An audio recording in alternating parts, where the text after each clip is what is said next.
اللهم صل على محمد وآل محمد وعجل فرجهم ولعن عدوهم۔ تمام مرحوم مؤمنین و مؤمنات کو شامل کرتے ہوئے، اسپیشلی جس مؤمنہ کی ریسنٹلی رحلت ہوئی ہے، انتقال ہوا ہے، ان کی زیارت کی مجلس اسے کہا جا رہا ہے، انہیں بھی شامل کرتے ہوئے ثواب میں تمام شہدائے کربلا کو ہدیہ کرتے ہوئے رحم اللہ من قرأ الفاتحہ۔ بسم اللہ الرحمن الرحیم، الحمد للہ رب العالمین، الرحمن الرحیم مالک یوم الدین، ایاک نعبد و ایاک نستعین، اہدنا الصراط المستقیم صراط الذین انعمت علیہم غیر المغضوب علیہم ولا الضالین۔ لا حول ولا قوة الا باللہ العلی العظیم۔ اعوذ باللہ السمیع العلیم من الشیطان اللعین الرجیم۔ بسم اللہ الرحمن الرحیم۔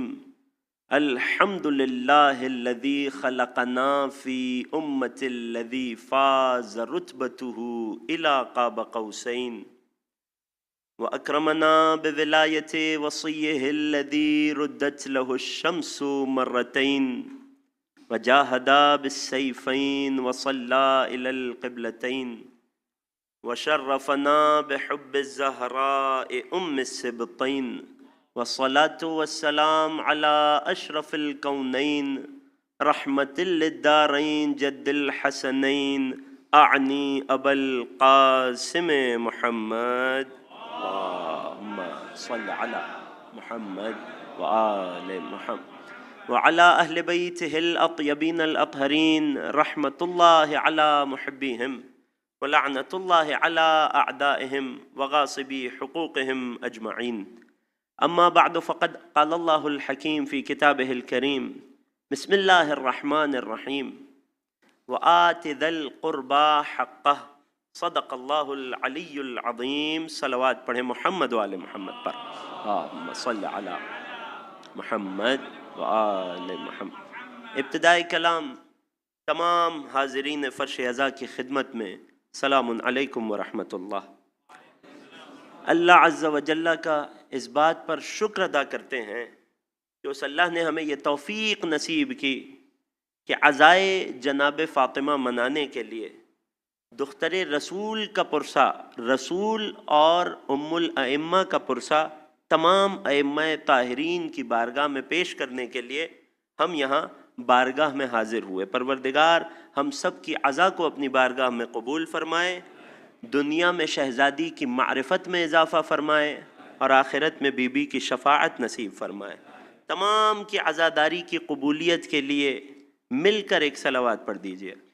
اللہم صل علی محمد وآل محمد۔ عزیزان گرامی، ہماری گفتگو کا ٹاپک سیرت جناب فاطمہ الزہرا کا ایک خاص حصہ، ایک خاص پارٹ، اور ہسٹوریکلی یوں تو اس شہزادی کا، خاتون جنت کی زندگی کا، اس ظاہری دنیا میں اس حوراء انسیہ کا گزارا ہوا ایک ایک لمحہ، ایک ایک سیکنڈ اس قابل ہے کہ انسان کی پوری زندگی اس ایک لمحے پہ قربان ہو جائے۔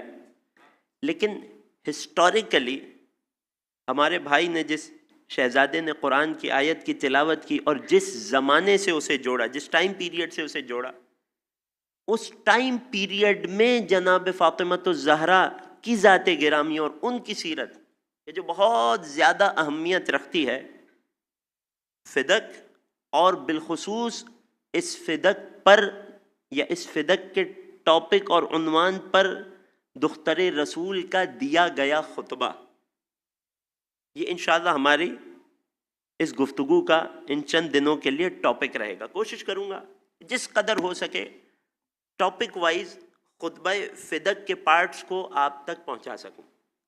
سٹارٹ کہاں سے ہوتا ہے؟ اور یہ بھی قرآن کی ایک اور آیت کہ جس کا ریلیشن ہے ڈائریکٹلی جناب فاطمہ الزہرا کی ذات سے، اور وہ آیت کیا ہے؟ سورہ مبارکہ بنی اسرائیل، آیت نمبر 26، کہ جس آیت میں اللہ نے ارشاد فرمایا وَآتِ ذَا الْقُرْبَى حَقَّهُ، اے رسول اپنے قرابت داروں کو ان کا حق دے دیجیے. توجہ میرے ساتھ ہیں انشاءاللہ؟ آمادہ ہیں پیچھے تک بیٹھے ہوئے مومنین؟ اگر انسان تنہا اس آیت کو دیکھے، وَآتِ ذَا الْقُرْبَى حَقَّ، میں نے آیت کے بہت چھوٹے سے پارٹ کی تلاوت کی ہے. 3 ورڈز ہیں. آتی دے دیجئے، گیو. ذَا الْقُرْبَى اپنے قرابت داروں کو کیا دے دیجئے؟ حقہ، وہ چیز جو ان کا حق ہے.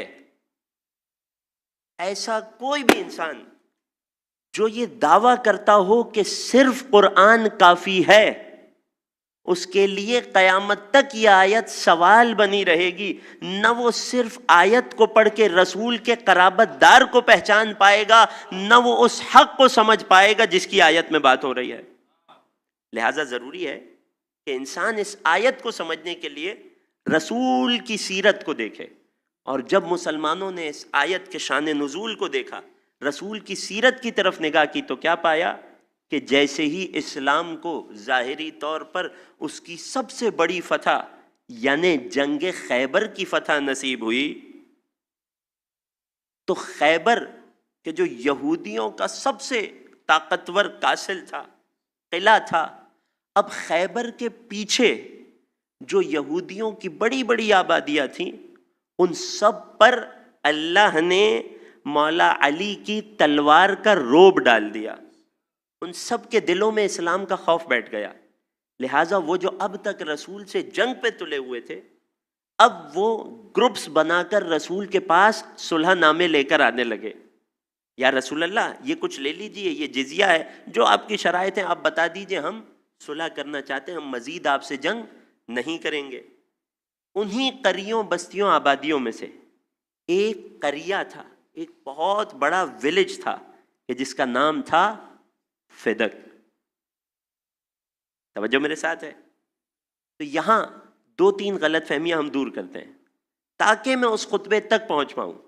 یہ بہت اہم ہے ہمارے نوجوان دوستوں کو، ینگسٹرز کو یہ ٹائم لائن اور یہ بیک گراؤنڈ پتہ ہونا چاہیے. سب سے پہلا پوائنٹ، مسلمانوں یا اسلام کے پاس رسول کے زمانے میں 2 طرح سے مال غنیمت یا مال آیا، چاہے وہ زمینیں ہوں، چاہے وہ کیٹل ہو، چاہے وہ کوئی بھی چیز ہو. 2 طرح سے آیا. پہلا کہ جسے مسلمانوں نے لشکر کی صورت میں حملہ کیا، حملے کے نتیجے میں جب کفار ہار گئے، پسپا ہوئے، تو مال غنیمت ملا. قرآن میں اس کی طرف بھی اشارہ. دوسرا طریقہ کہ جب کوئی گروپ آ کر خود رسول سے صلح کرے اور نتیجے میں مسلمانوں یا اسلام کے پاس کوئی مال آئے، پہلے مال کو کہتے ہیں مال غنیمت، دوسرے مال کو کہتے ہیں مال فے. اس مال فے کے بارے میں سورہ حشر میں واضح اعلان ہو گیا، ما افاء اللہ علی رسولہ من اہل القری فللہ وللرسول، کہ جو کچھ مال فے اللہ نے اپنے نبی کو دیا، یعنی ہر وہ مال کہ جو بغیر جنگ کیے مسلمانوں کی طرف لایا گیا، رسول کی بارگاہ میں لایا گیا، اس مال پر تمام مسلمانوں کا حق اور رائٹ نہیں ہے، بلکہ وہ مال خاص ہے اللہ اور اس کے رسول سے. مال فے، مال غنیمت تمام مسلمانوں پہ تقسیم ہوتا تھا. مال فے رسول کی ذاتی، شخصی، پرسنل ملکیت ہوا کرتا تھا. قرآن کی صریح آیت. تو خیبر میں جو ملا وہ تو مال غنیمت تھا. اب خیبر کے بعد، خیبر کے پیچھے بسنے والے فدق کے لوگ رسول کے پاس آئے. اب جب آپ ڈکشنری میں جا کر دیکھیں گے نا، ہمارے ذہن میں ایک کانسیپٹ ہوتا ہے کہ فدق کیا تھا؟ باغ تھا، ایک گارڈن تھا. جب آپ ڈکشنری دیکھیں گے تو پہلا لفظ جو فدق کی ڈیفینیشن میں لکھا ہے، قریۃ من قری الحجاز، یہ کسی ایک باغ کا، گارڈن کا نام نہیں تھا چھوٹے سے جو چند میٹرز پر یا چند 100 میٹرز پر پھیلا ہوا. نہیں، یہ ایک پوری بستی، ایک پوری آبادی تھی، جس آبادی کی کچھ اسپیشلٹیز تھیں. ایک یہ کہ یہاں پر حجاز یعنی مکہ مدینہ اور اس کے اطراف کے علاقوں میں سب سے زیادہ ایگریکلچرل لینڈ اور سب سے زیادہ زرخیز زمین فدق میں پائی جاتی تھی. اس کی وجہ کیا ہے کہ اللہ نے اس زمین کو بہت سارے پانی کے چشموں سے نوازا تھا، لہٰذا ایگریکلچر بہت اچھی تھی اس زمین کی. یعنی یہ زمین عرب میں مشہور تھی اور آج بھی ہے. اور اس کے ایگریکلچر کے حجم کا اندازہ لگانے کے لیے میں صرف ایک دو اسٹیٹسٹکس آپ کی خدمت میں پیش کرتا ہوں. اگر توجہ میرے ساتھ ہے تو شہزادی کی عظمت پر مل کر ایک درود پڑھ دیجئے.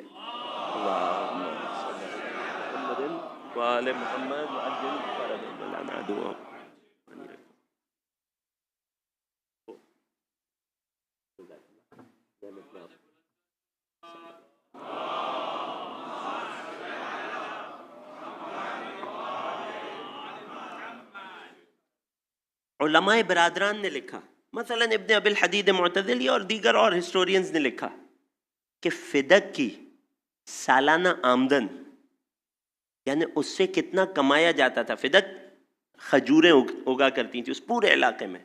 فدق کی سالانہ آمدن، انکم، جو ہسٹورینز نے لکھی ہے بٹوین 75,000 دینار اور کم سے کم 24,000 دینار.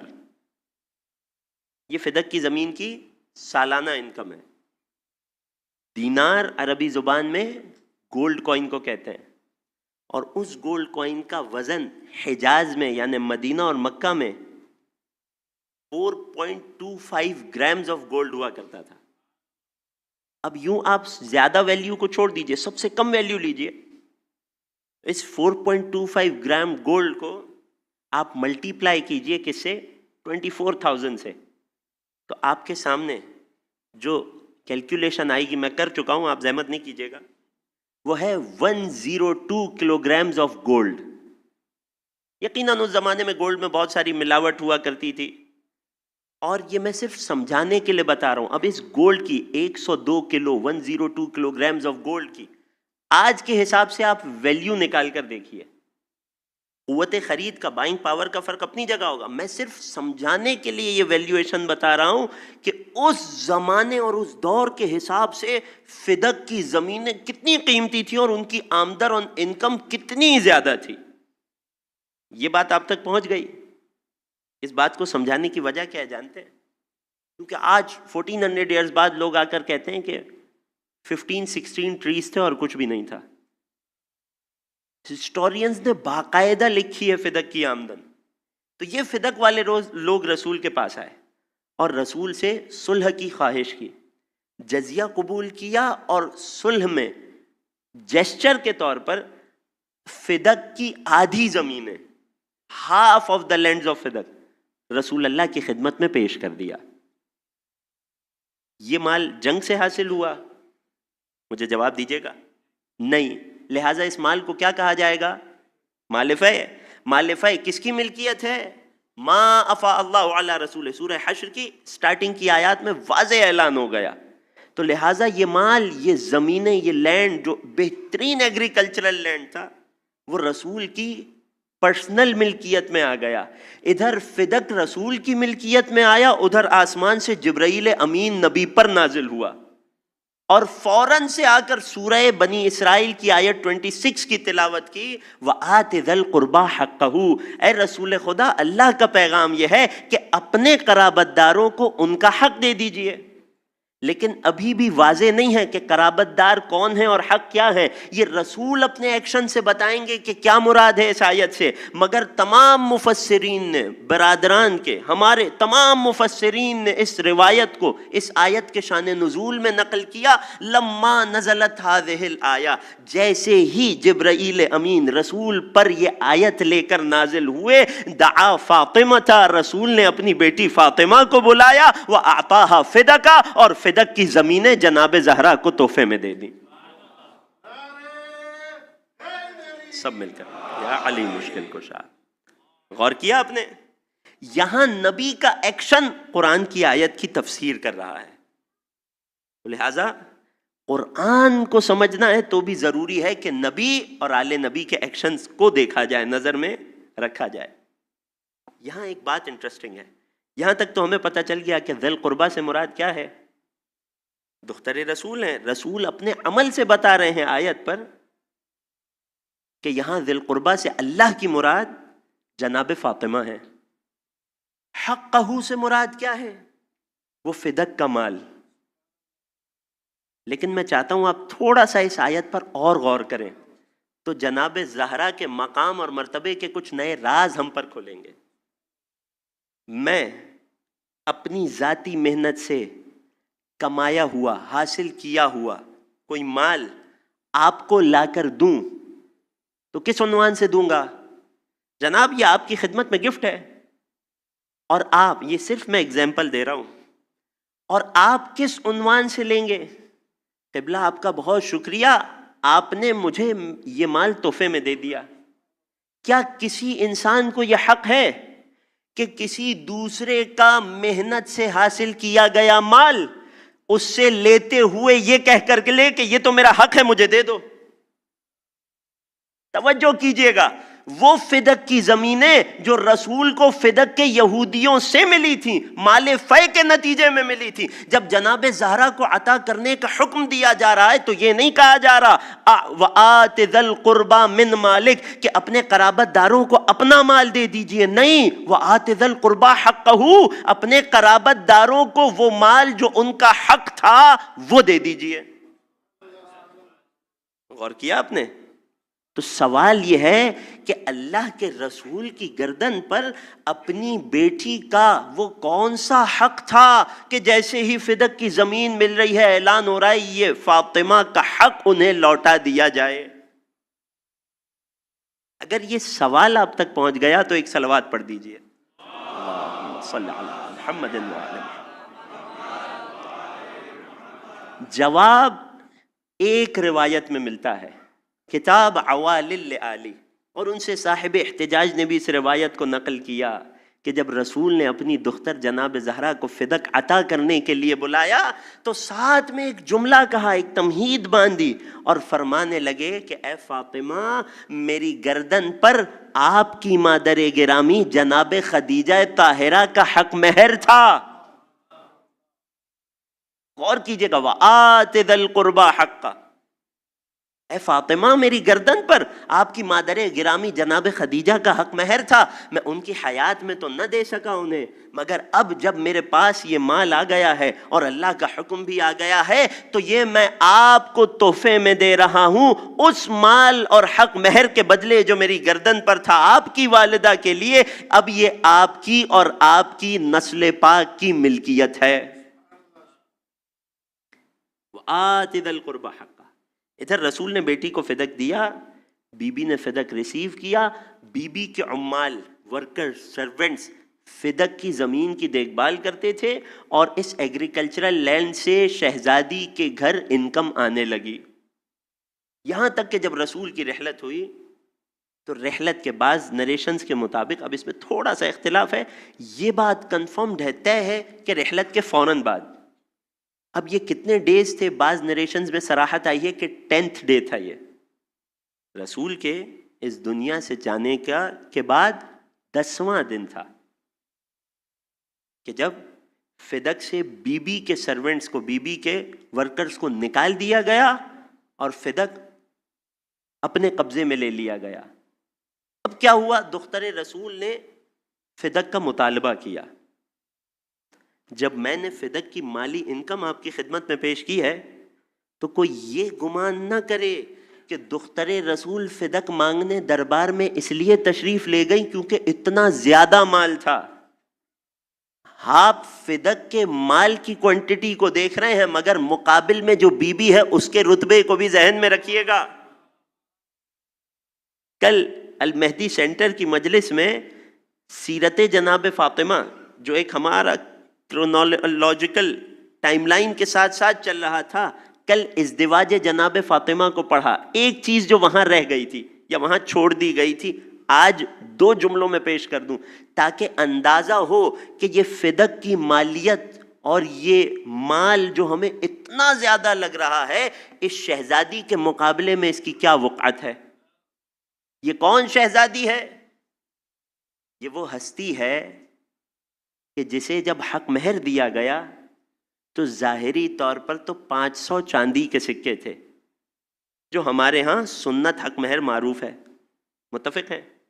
مگر لوگوں نے آ کر رسول اللہ کو یہ تانا دیا، وہ جو بی بی کی ولادت سے پہلے ابتری کا تانا دیتے تھے، انہی میں سے کچھ لوگ آئے، یا رسول اللہ آپ اللہ کے نبی ہیں، آپ نے اپنی بیٹی کو اتنے کم مہر پر عقد کر دیا، زواج کر دیا۔ رسول تو اپنی امت کو سمجھا رہے تھے، خیر نساء امتی، میری امت کی بہترین عورتیں، بہترین وومن کون ہیں؟ اصبحہن وجہا واقلہن مہرا، کہ جن کا چہرہ سب سے زیادہ کشادہ ہو اور مہر سب سے زیادہ کم ہو۔ اس رسول کے پاس آ کر لوگوں نے اعتراض کیا، یا رسول اللہ اتنے کم مہر پر آپ نے اپنی بیٹی کا عقد کر دیا؟ اللہ اکبر، مسکرائے، فرمایا جو مہر تم نے دیکھا ہے یہ تو زمین پر فاطمہ کا مہر تھا، اگر آسمانوں پر مہر فاطمہ کی بات کی جائے تو جناب جبرائیل ازدواج فاطمہ کے وقت نازل ہوئے اور فرمانے لگے یا رسول اللہ اللہ عز و جل آپ کو سلام کہہ رہا ہے اور یہ فرما رہا ہے، یہ اعلان کر رہا ہے، انی اعطیت ربع الارض فی مہر فاطمہ، ایک روایت میں نے 1/4 1/4 آف لینڈ زمین فاطمہ کے مہر میں عطا کر دی۔ بعض روایات میں 4 ریورز اس زمین کے، بلخ، دجلہ، فرات اور نیل، یہ سب کے سب ہم نے فاطمہ کے مہر میں رکھ دیے، مگر یہ بھی سیدۃ النساء ہیں۔ ان سب کے اعلان کے باوجود اپنے بابا کو مخاطب کیا اور فرمانے لگی، بابا یہ تو دنیا کے بادشاہ بھی اپنی بیٹیوں کو مہر میں زمین دے دیا کرتے ہیں، میں سیدۃ الجنہ ہوں، میں سیدۃ نساء العالمین ہوں، بابا میرا حق مہر دنیاوی نہیں ہونا چاہیے، عام خواتین کی طرح نہیں ہونا چاہیے۔ تو بابا نے بیٹی سے سوال کیا ہے، بیٹی آپ اپنے حق مہر میں کیا چاہتی ہیں؟ بابا میں کائنات میں اللہ کے آخری رسول کی بیٹی ہوں، میں رحمت للعالمین کے لیے رحمت ہوں، بیٹی کیا چاہتی ہو؟ بابا ارید شفاعت المذنبین من محبی فی مہری، اے بابا میں اپنے مہر میں آپ کی امت میں سے گنہگاروں کی شفاعت چاہتی ہوں۔ روایت کے جملے اسی وقت جناب جبرائیل نازل ہوئے، یا رسول اللہ اللہ سلام بھیجتا ہے اور یہ اعلان کر رہا ہے کہ اللہ نے آپ کی امت میں گنہگاروں کی شفاعت جناب فاطمہ کے حق مہر میں عطا کر دی۔ ایک صلوات پڑھیے جناب زہرا کی عظمت پر۔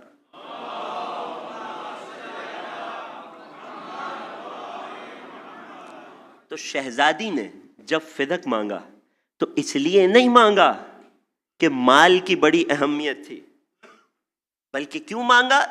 علماء نے 7 ریزنز لکھے، میں پورے 7 نہیں بتاؤں گا، خلاصتاً چند امپورٹنٹ ریزنز۔ پہلا اور سب سے اہم ریزن کہ ہمیں اپنی سوچ کو سیدھا اور واضح رکھنا چاہیے۔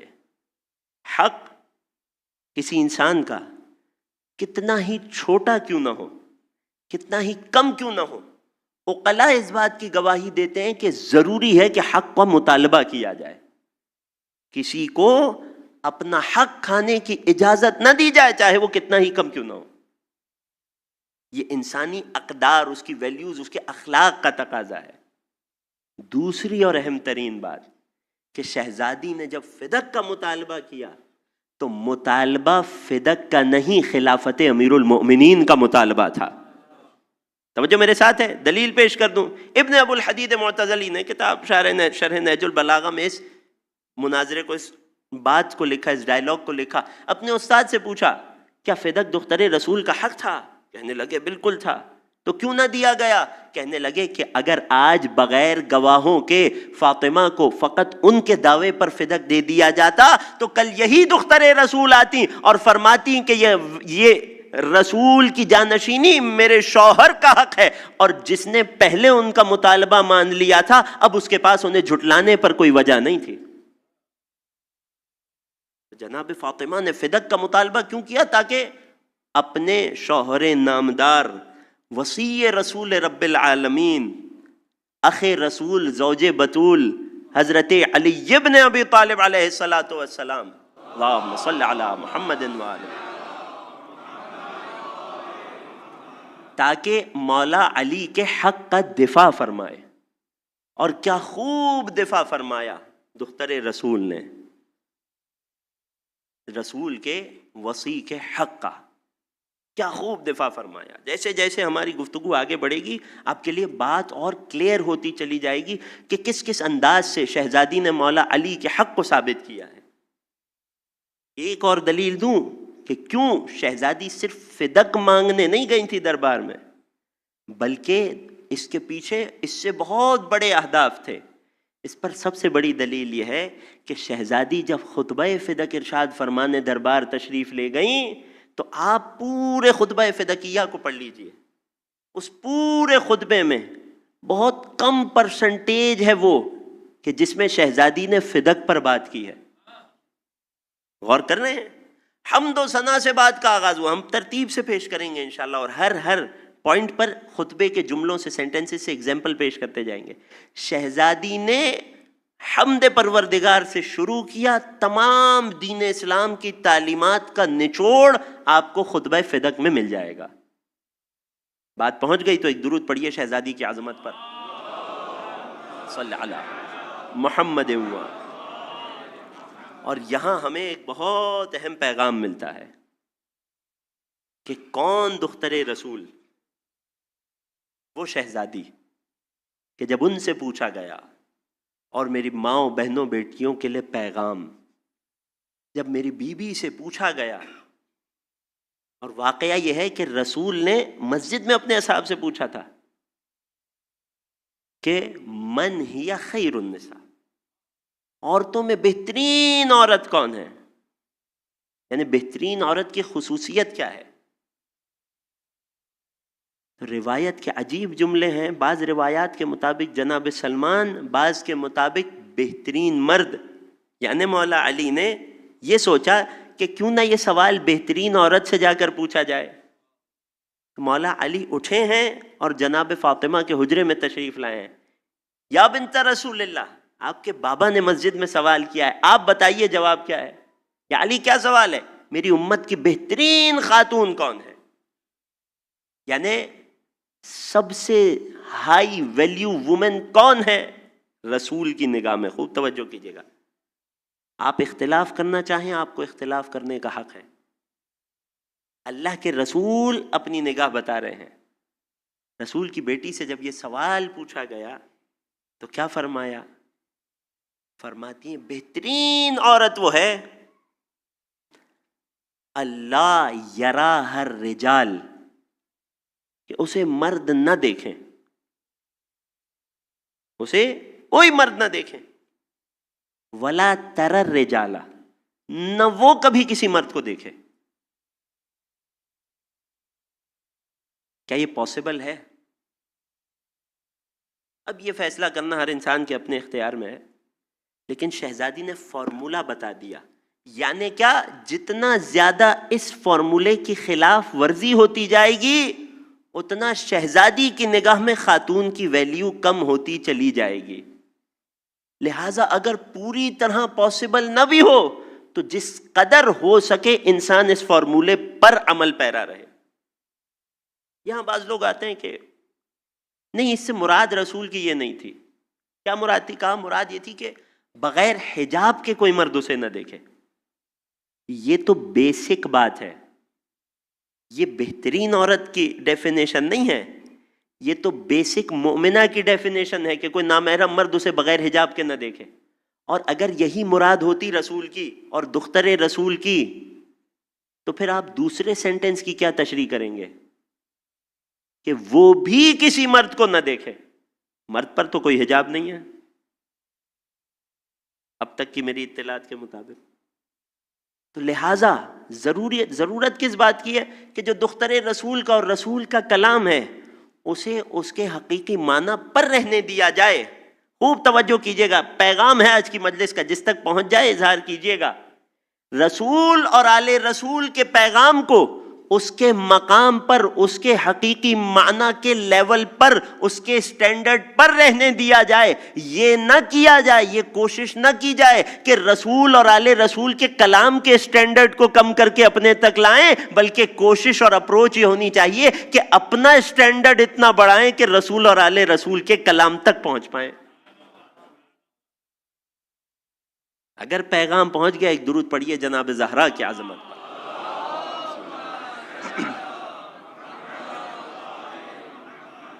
یہ وہ خاتون فرما رہی ہیں کہ کبھی کسی نے ان کی قامت کو نہیں دیکھا تھا، کسی نے دختر رسول کی ہائٹ تک نہیں دیکھی تھی۔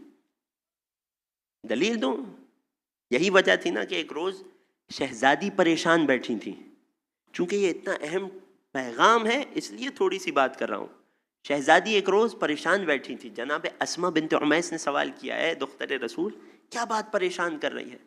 فرماتی ہیں اسما، میں جب موت کے بعد لوگوں کی حالت کو دیکھتی ہوں تو میں پریشان ہوتی ہوں۔ شہزادی کیا بات پریشان کرتی ہے؟ فرماتی ہیں جس طرح ہم لوگ اپنے جنازوں کو اٹھاتے ہیں، میت کو، ڈیڈ باڈی کو چارپائی پر ڈالتے ہیں اور اسے لے کر چلتے ہیں، نامحرموں سے چادر میں لپٹی ہوئی خاتون ہوتی ہے، مگر نامحرموں کے سامنے اس خاتون کی قامت، اس کی ہائٹ ظاہر ہو جاتی ہے۔ میں دختر رسول اس بات سے پریشان ہوں، میں کیسے خود کو اس سے بچاؤں؟ اس موقع پر جناب اسما نے عرض کی تھی، اے بنت رسول، میں نے حبشہ کے علاقوں میں، جس افریقن کانٹیننٹ میں میں اور آپ بیٹھے ہیں، یہ اس کا گفٹ ہے دختر رسول کے لیے۔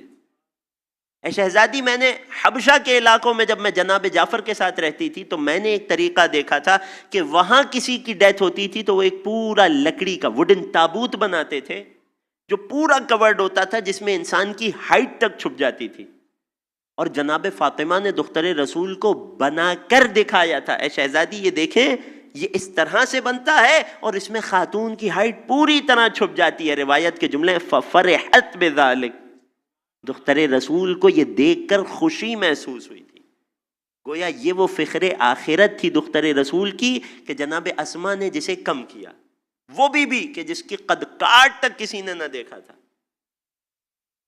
کتنا اہم ہوگا فدق کا مطالبہ، یا کتنا اہم ہوگا امیر المؤمنین کے حق کا دفاع، کہ وہ بی بی اپنے بیت الشرف سے، اپنے گھر سے نکلنے پر مجبور ہوئی، مگر جب گھر سے چلی تو کس تیاری کے ساتھ چلی۔ یہ خطبہ فدق کا ڈائریکٹ پس منظر ہے اور بہترین پیغام ہے خواتین کے لیے بھی اور مرد حضرات کے لیے بھی۔ شہزادی اس قدر مجبور ہوئیں کہ اب بہترین خاتون سیدۃ نساء العالمین کو گھر سے نکلنا پڑ رہا ہے اپنے حق کے مطالبے کے لیے، امیر المؤمنین کے حق کے دفاع کے لیے، اسلام کی حقیقی تصویر کی حفاظت کے لیے، حق اور باطل کے فرق کو قیامت تک کے لیے واضح کرنے کے لیے دختر رسول کو نکلنا پڑ رہا ہے۔ جو تیاری روایت میں لکھی گئی ہے، یہ تیاری بھی ہم تک کیسے پہنچی کہ خطبہ فدق کو ایک کلچر تھا اہل بیت کے خاندان میں کہ دختر رسول جناب زہرا کے خطبے کو اور دختر امیر المومنین جناب زینب علیہ کے خطبے کو بنی ہاشم کی لیڈیز نقل کیا کرتی تھیں۔ کلچر تھا جس چین آف نریشن کو سلسلۃ الفواطم بھی کہتے ہیں، جس میں آنے والی تمام لیڈیز اور خواتین کے نام فاطمہ ہیں۔ اس وجہ سے چونکہ لیڈیز نے نقل کیا، لہٰذا ہم تک گھر کے اندر کی تیاری بھی پہنچی۔ فلما ارادت ان تخرج، یقین جانیے جملہ اپنے آپ میں بہت بڑی مصیبت ہے۔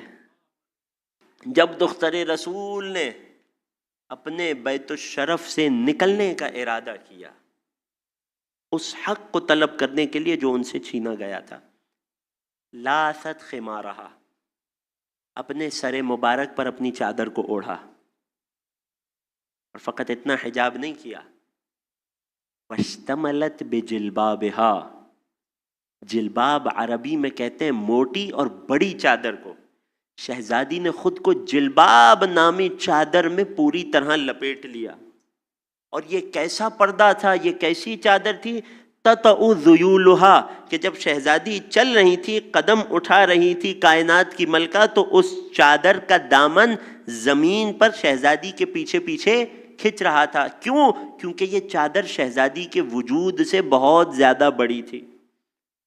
اور فقط اتنا انتظام نہیں تھا دختر رسول کے حجاب کا، روایت کے جملے ہیں وَخَرَجَتْ فِي لُمَةٍ مِّنْ حَفَدَتِهَا وَالنِّسَاءِ قَوْمِهَا، کہ جب شہزادی بیت الشرف سے دربار کے لیے نکلیں تو ایک دائرے میں تھیں، ایک حصار میں تھیں، اپنے خاندان کی عورتوں اور اپنی بیٹیوں کے حصار میں دختر رسول اپنے بیت الشرف سے مسجد تک چلیں، مسجد میں تشریف لائیں، نیقت دونہا ملاعتن، یہ سب روایت کے ایگزیکٹ ورڈز ہیں جو میں آپ کو سنا رہا ہوں۔ جب مسجد میں تشریف لائیں تو شہزادی نے مسجد کے ایک کونے کا، ایک کارنر کا انتخاب کیا، اور اس کارنر میں شہزادی ان تمام مستورات کے دائرے میں ہیں، اور اس کارنر اور باقی تمام مردوں کا جو ایریا تھا اس کے درمیان ایک پردہ لگایا گیا۔ یعنی شہزادی جب گھر سے بیت الشرف سے چلی ہیں تو یہ سارا انتظام کر کے چلی ہیں۔ یہ وہ موقع تھا، کیونکہ خطبہ دینے کی نیت سے چلی ہیں۔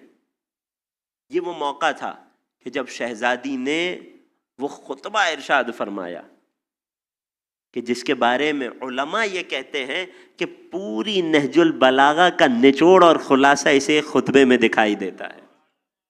کیسی حمد و ثناء پروردگار، اگر وہ شوہر خالق نہج البلاغہ ہیں تو یہ بھی کفو امیر المومنین ہیں۔ وہ خطبہ اور اس کے عظیم الشان جملے انشاءاللہ کہ کل کی گفتگو میں ہم بات کا آغاز کریں گے۔ عزیزان گرامی، یقین جانیے کہ یہ مصیبت تنہا انسان کو رلانے کے لیے بہت کافی ہے کہ دختر رسول کو اپنا حق مانگنے دربار میں آنا پڑا۔ اس قدر مجبور ہوئی رسول کی بیٹی، رسول کی رحلت کے بعد دربار میں آنا پڑا،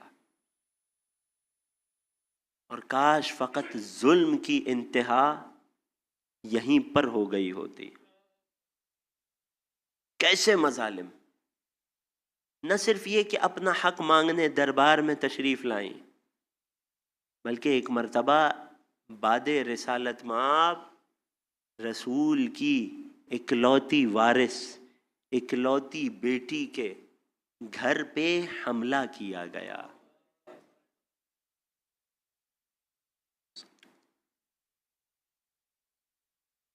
یہ فاطمیہ ہے عزیزوں۔ آئیے یاد کرتے ہیں مل کر اس مصیبت کو، اس عظیم مصیبت کو کہ جس سے بابا کے فوراً بعد جناب زہرا کو گزارا گیا۔ دروازے پر آگ اور لکڑیوں کا انبار لایا گیا، بہت بڑی کوانٹٹی میں لکڑیاں لائی گئیں۔ جانتے ہیں کیوں؟ کیونکہ لانے والوں کی نیت دروازہ جلانے کی نہیں تھی۔ ہسٹری بکس میں صراحت ہے اس بات کی، احرقوا هذا البيت بمن فيها، اس گھر کو گھر والوں سمیت جلایا جائے۔ یعنی لوگ یہ چاہتے تھے، ظالم یہ چاہتے تھے کہ رسول کے فوراً بعد پنجتن کا نام و نشان بھی اس دنیا سے مٹ جائے۔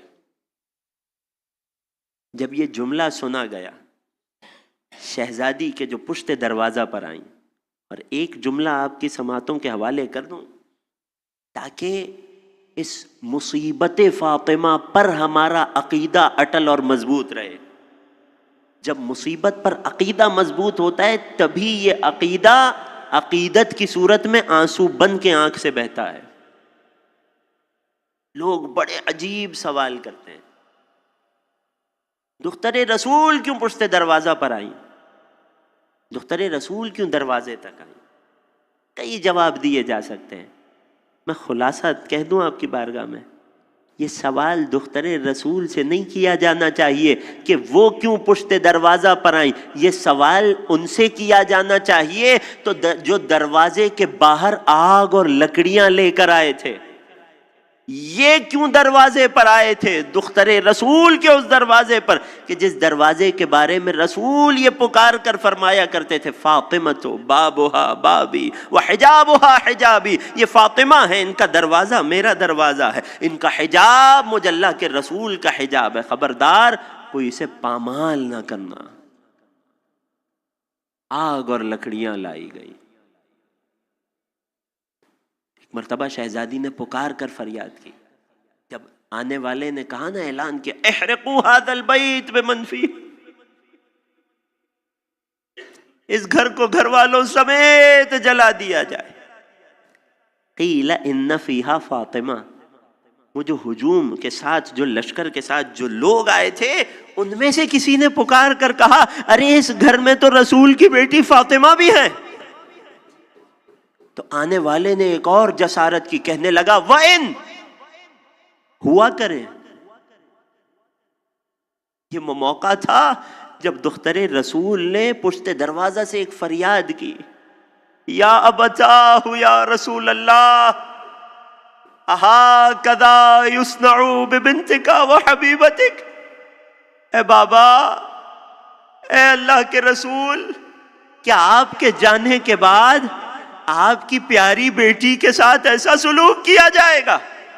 یہ آواز وہ تھی کہ آنے والوں میں سے لوگوں کی ایک بڑی تعداد فرجعوا باکین، ان کی آنکھوں میں آنسو آ گئے۔ یہ سب نہیں دیکھا گیا ان سے، مگر نہ دیکھا گیا تو دفاع نہیں کیا انہوں نے، روتے ہوئے لوٹ گئے۔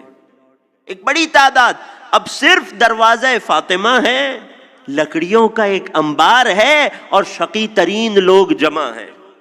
اب ایک مرتبہ دروازے کو زور سے دستک دی گئی، اخرجوا علی والا لأحرقن هذا البیت، ارے علی کو گھر سے باہر نکالا جائے ورنہ میں گھر کو گھر والوں سمیت جلاؤں گا۔ شہزادی نے بار بار یاد دلایا یہ اللہ کے رسول کا دروازہ ہے، یہ رسول کی بیٹی کا دروازہ ہے، یہ جوانان جنت کے گھر کا دروازہ ہے، مگر ایک مرتبہ آنے والے نے کسی بات کا پاس نہ رکھا بلکہ کسی سے کہنے لگا ارے آؤ اور دروازے کو آگ لگاؤ۔ ایک مرتبہ دروازے کو آگ دکھائی گئی، مقتل کے جملے ہیں وَأَخَذَتِ النَّارُ فِي خَشَبِ الْبَابِ، ارے دروازے کی لکڑی نے آگ کو پکڑنا شروع کیا۔ دختر رسول کی کیفیت کیا ہے جانتے ہیں؟ چند لمحوں میں یہ واقعہ گزر چکا ہے، جو اتنی بڑی قیامت دختر رسول پر گزری، چند لمحے لگے تھے۔ روایت کے جملے ہیں وَأَخَذَتْ بِعَضَادَتَيِ الْبَابِ، دختر رسول نے دروازے کی دونوں چوکھٹوں کو بہت مضبوطی سے تھام رکھا تھا اور اپنے پورے وجود مقدس تو اس دروازے سے لگا رکھا تھا۔ مقتل کے اگلے جملے وَكَانَتْ حَامِلَةً لِلْمُحْسِنِ بِسِتَّةِ أَشْهُرٍ، ارے دختر رسول کہ شکم میں 6 مہینے کا محسن پل رہا تھا۔ ایک مرتبہ جب دروازہ آگ سے جلنے لگا فَرَكَلَ الْبَابَ بِرِجْلِهِ، شقی نے پیر سے دروازے کو دھکیلا، وَنَبَتَ الْمِسْمَارُ فِي صَدْرِهَا، دروازے میں جلتی ہوئی میخ تھی، دختر رسول کا پہلو زخمی ہوا، وَعَصَرَهَا عُصَارَةً شَدِيدًا، جلتے ہوئے دروازے کو اس زور سے دھکیلا۔ دختر رسول در و دیوار کے درمیان اس تکلیف میں مبتلا ہوئی کہ روایت کے جملے ہیں قَادَتْ رُوحُهُ أَن تَخْرُجَ، ارے قریب تھا کہ درد کی شدت سے روح پرواز کر جاتی۔ اس تکلیف سے دختر رسول کو گزارا گیا۔ ایک مرتبہ لعین گھر میں داخل ہوئے اور گھر میں داخل ہوتے ہی لعین نے جانتے پہلا کام کیا کیا؟ اجرکم علی اللہ، اجرکم علی الزہرا، یہ فاطمیہ ہیں عزیزوں، رونے کے لیے آمادہ ہیں؟ ایک جملہ میں کہا کرتا ہوں، جسے یقین ہونا کہ اگلے برس بھی شہزادی کی وفات کے دن کو پائے گا، بے شک آج نہ روئے۔ اجرکم علی اللہ، رسول کو ان کی اکلوتی بیٹی کا پرسہ دینے آئے ہیں، وقت کے امام کی بارگاہ میں ان کی جد ماجدہ کا پرسہ پیش کرنا ہے۔ مسئلہ فقط در جلانے کا نہیں تھا، مسئلہ فقط مولا علی کا نہیں تھا، وگرنہ جلتے ہوئے دروازے کو پار کر کے لعین اور شقی گھر میں داخل ہو چکے تھے، مگر فاطمہ بنت رسول کا بغض اتنا غالب تھا کہ جیسے ہی لعین دروازے سے بیت فاطمہ کی دہلیز کو پار کرتے ہیں، جیسے ہی گھر میں داخل ہوتے ہیں، تاریخ نے عجیب جملہ دیکھا، فَلَطَمَهَا عَلَى خَدِّهَا مِنْ ظَهْرِ الْخِمَارِ۔ دختر رسول حجاب میں ہے، وہ حجاب جو ابھی آپ کی خدمت میں پیش کیا تھا، مگر اس حجاب کے باوجود ایک شقی نے آگے بڑھ کے فَلَطَمَهَا عَلَى خَدِّهَا، رخسار فاطمہ،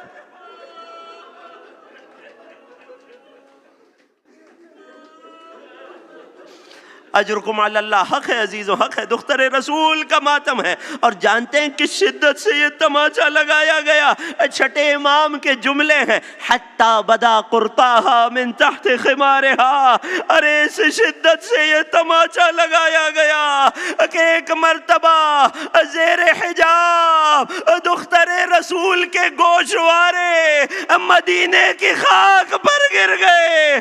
فقط اتنا نہ ہوا، کسی نے تازیانے سے حملہ کیا، یہاں تک کہ دختر رسول ایک دیوار سے ٹیک لگا کر بیٹھ گئی اور آواز دی، خدینی فضا، اے فضا مجھے تھامو، میرا محسن شہید ہو گیا۔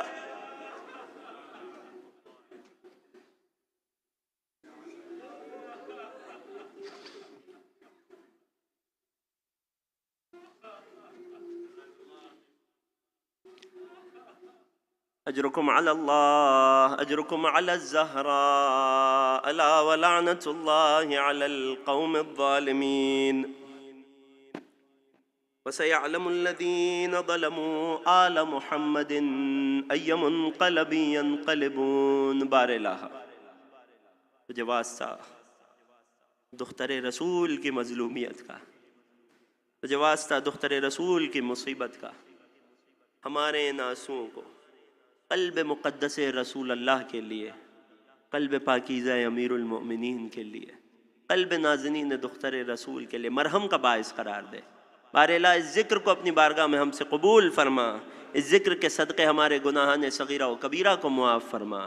بار الہ جو مؤمنین و مؤمنات فرش عزائے جناب زہرا پہ بیٹھے ہیں، شہزادی کے صدقے جس کے دل میں جو حاجتیں ہیں، ہماری تمام دلی حاجات کو بر فرما۔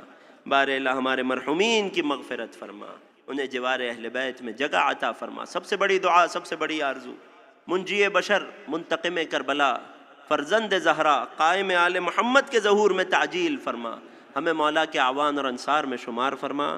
ربنا تقبل منا انک انت السمیع العلیم وتب علینا انک انت التواب الرحیم، بجاہ محمد و اہل بیتہ الطیبین الطاہرین، ماتم دختر رسول۔